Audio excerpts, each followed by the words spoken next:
Si Jérémy Ferrari, de son vrai nom Jérémy Larzilière, fait partie des humoristes les plus doués de sa génération, il a aussi son côté sombre. L'humoriste de 37 ans a dû gérer des problèmes liés à l'alcool. Dans une interview accordée à Combini en mars 2022, Jérémy Ferrari avait une effroyable révélation sur sa consommation d'alcool. Dans une journée, je pouvais boire, sans aucun problème, 6 litres de vin. Les gens pensent que c'est impossible de boire 6 litres de rosé, mais en fait, on ne s'en rend pas compte. Je prenais des grands shakers.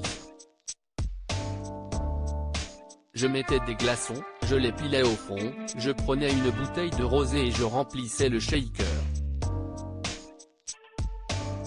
Je buvais ça glacé. Un shaker comme ça, c'est pratiquement toute la bouteille de rosé. Je pouvais boire ça en une demi-heure, sans aucun problème.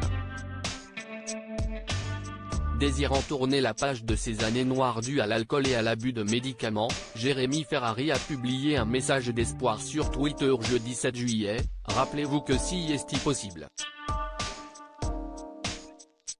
A-t-il accompagné d'une image digne d'un feu d'artifice fond violet où est écrit « Vous êtes sobre 6 ans ».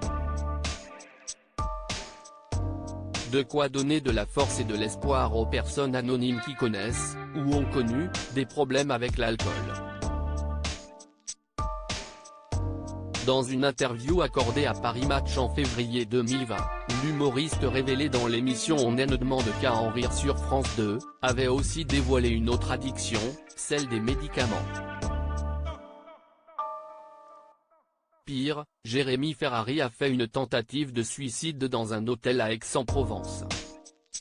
« Quand j'étais seul dans mon lit le soir, j'avais envie de mourir », a-t-il déclaré. Alors j'essayais de tenir avec l'alcool et les médicaments.